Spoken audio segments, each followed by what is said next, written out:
দেহ নিয়ে আর কত ভাববেন, আত্মা নিয়ে ভাবি, আত্মার রোগ নিয়ে ভাবি।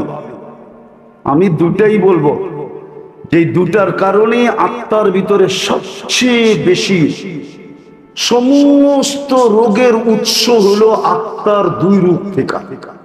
কয় রোগ থেকে? কয় রোগ থেকে? দুই রূপ থেকে সমস্ত রোগের উৎস। যেমন ডায়াবেটিস হইলে ডাক্তার বলে আর কোন রোগের আপনার দরকার হবে না, যদি কন্ট্রোল না থাকলো তাহলে সব রোগ আপনার ভিতরে হবে, কেননা এটা উম্মুল আমরাজ, সমস্ত রোগের মা।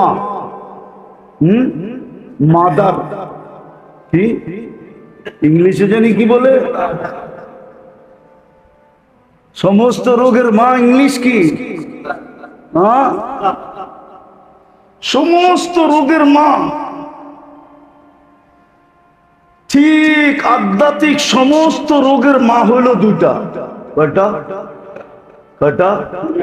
এই জন্য আল্লাহ রসুল বড় চিৎকার দিয়া বলছেন, আখাফু মা খাফু আলাইকুম, আমি ভয় পাইতেছি, কান খুলা শোনো, আমি ভয় পাইতেছি তোমাদেরকে নিয়া।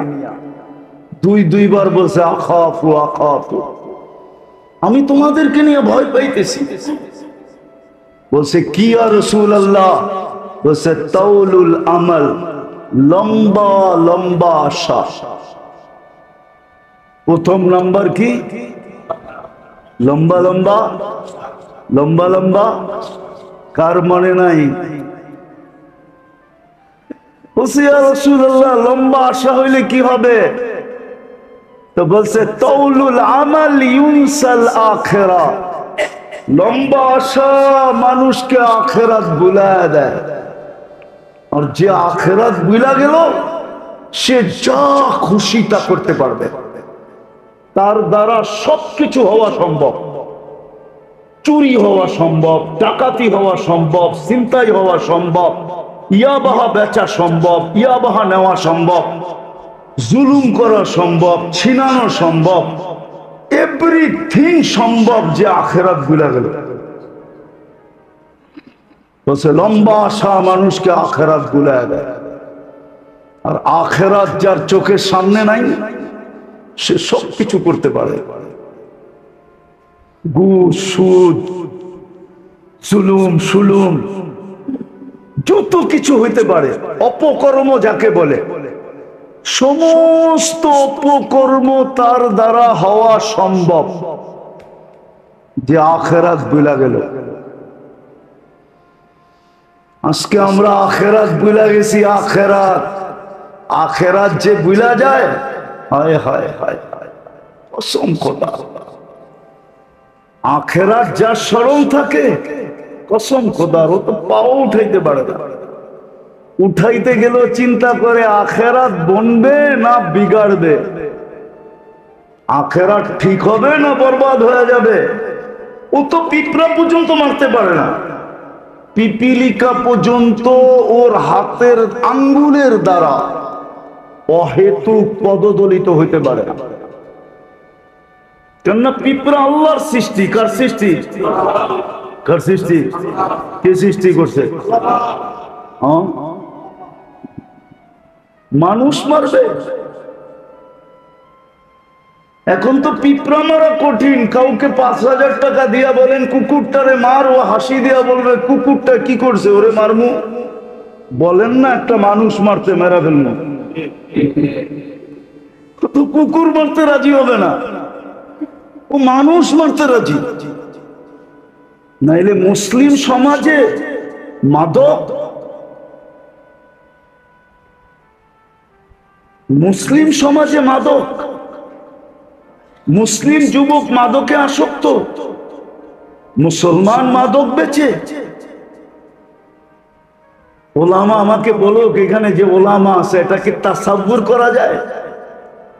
কি তাসাব্বুরাতের ভিতরে পড়ে যে মুসলমান মাদক বেচবে? আরে মুসলমান বাদ দিলাম, উম্মতে মুহাম্মাদি মাদক বেচবে। উম্মতে মুহাম্মাদি আপনার গ্রেড কত আপনি তো জানেনই না। যেমন আল্লাহর উপরে কিচ্ছু নাই, আল্লাহই একক, ঠিক মুহাম্মদুর রাসূলুল্লাহর উপরে কেউ নাই। আছে নাকি? এরকম উম্মতে মুহাম্মদের উপরে কেউ নাই। আছে নাকি? আল্লাহ যেরকম আহাদ উলুহিয়াতের ভিতরে, রিসালাতের ভিতরে মুহাম্মদুর রাসূলুল্লাহ আহাদ। উম্মতিয়াতের ভিতরে উম্মতে মুহাম্মদী ও আহাদ। কি? কুল হুয়াল্লাহ। উলুহিয়াতের ভিতরে আল্লাহ কি? আহাদ। রিসালাতের ভিতরে মুহাম্মদুর রাসূলুল্লাহ আহাদ। উম্মতিয়াতের ভিতরে উম্মতে মুহাম্মদী আহাদ। না মানেন না? না রাত্রে ফেসবুকে বিরুদ্ধে লেখা শুরু করবেন? আহাদ। ওই উম্মত মাদক বেচে কি? মাদক কি বাংলাদেশে মুসলমান বেচে না? হ্যাঁ, ওই উম্মত মাদক বেচে। ওই উম্মত বাড়ি জমিন ছিনায়। হায় হায় হায়। সর্বপ্রথম রোগ হইল তাউলুল আমাল, যেটার ফলাফল দাঁড়ায় আখিরাত ভুলা যায়। দ্বিতীয় রোগ হইল ইত্তেবাউল হাওয়া, মন চাহি জীবন। আমি সব জায়গায় চলে আসছি। মন চাহি জীবন, রব চাহি না, মন চাহি জীবন। কোরআন হাদিসের আলোকে জীবন না, মন চাহি জীবন। ইত্তেবাউল হাওয়া বলছে মন চাহি জীবন কি হবে? আফারাইতাখাদা মান ইত্তাখাদা ইলাহাহু হাওয়া। মন চাহি জীবনে কি ক্ষতি হবে? আওয়াজ কমান। মন চাহি জীবনে কি ক্ষতি হবে? আল্লাহর রাসূল বলছে মন চাহি জীবন, হকের মাঝে তোমার মাঝে পর্দা করা যাবে, তুমি হক চিনবে না। বিদ্যা থাকবে কিন্তু তোমার ভিতর থেকে ওই পার্স বিনষ্ট হয়ে যাবে, যেই পার্স থাকলে হক চিনে। মানুক আর না মানুক চিনে, মানুক আর না মানুক, মানুক আর না মানুক চিনে। আমার মনে আছে কোন এক সময়, ভাই ছোলো করো ছোলো, আমার মনে আছে আমি একবার বয়ান করতেছিলাম জজদের ভিতরে। বাংলাদেশের 850 জজ আছে, রমজানে ওদের একটা ইফতার পার্টি হয়। তো কোনো এক সময় আমাকে ইনভাইট করছিলেন, আমি জজদেরকে বলতেছিলাম 850, এখন একটু বেশি হবে, 900 950 মতো। ওই সময় যে মন্ত্রী ছিল ওনার নামও আমি জানি, উনি আমার পাশে বসা ছিল। তো বলতেছিল আসরের পরে ইফতার কাছাকাছি আমি বয়ান করতে গেলে হুজুরের বয়ান করা হবে না। তা আমি বয়ান করলাম না, আজকে হুজুরের বয়ানই শুনি। তা আমি বলতেছিলাম শোনেন, আমি জানি আপনারা যেখানে বসে আছেন আমার মতো দাড়ি টুপি নিতে পারবেন না, জুব্বা সুব্বা পাগড়ি সাগড়ি পড়তে পারবেন না, বেশভূষা অবলম্বন করতে পারবেন না। কেন আপনারা যে চারটায় বসা আছেন ওই চারটারও একটা বাধ্যবাধকতা আছে, যে পেশায় আছেন এটারও বাধ্যবাধকতা আছে। যদি আপনারা 4টা কাজ করতে পারেন, তো সবাই বলল হুজুর 4 কাজ কি? আমি বললাম যদি আপনারা হককে হক বইলা স্বীকার করতে পারেন, হককে হককে স্বীকার করতে পারেন, হককে যদি হক বইলা স্বীকার করে তাইলে আল্লাহ হেদায়েত দিয়া দেন।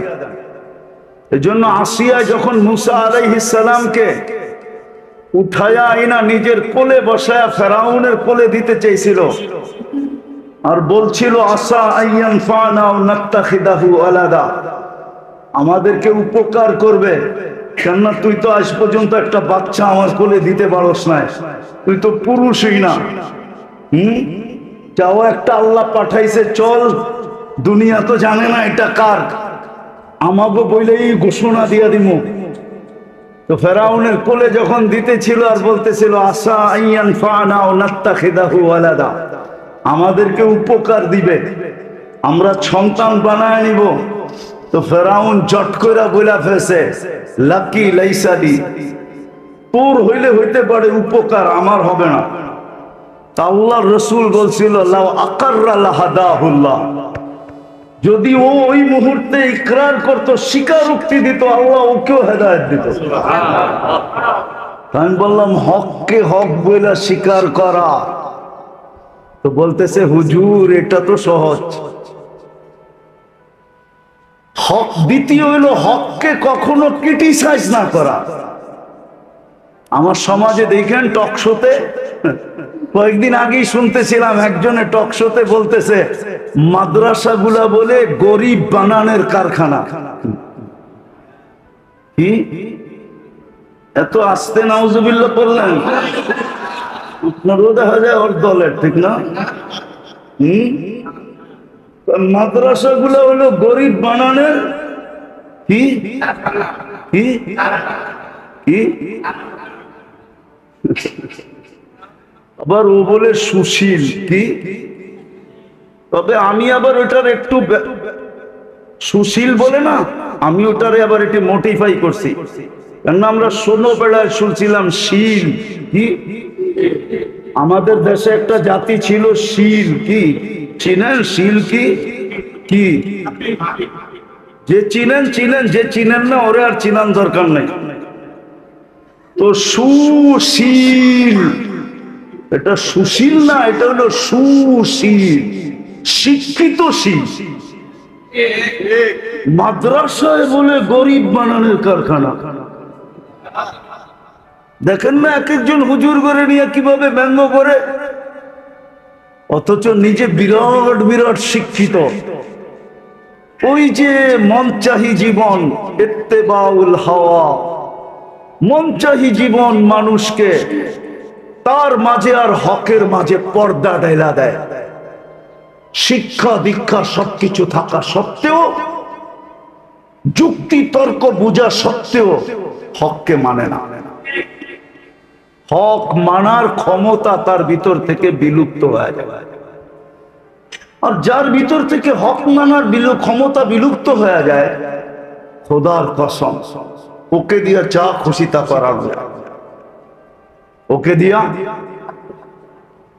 দিয়া সূর্যের আলো তো করানো যায়, আবার রাতের অন্ধকারও করানো যায়। হ্যাঁ হ্যাঁ, সূর্যের আলো তো করানো যায়। আমি আপনাদেরকে আঙ্গুল দিয়ে দেখাইতেছি না, আপনাদের সামনে প্রস্ফুটিত। নইলে মানুষ মানুষকে পাখির মতো গুলি করে মারে কি করে, ঠিক না? মানুষ মানুষকে গুলি করে মারে কি করে?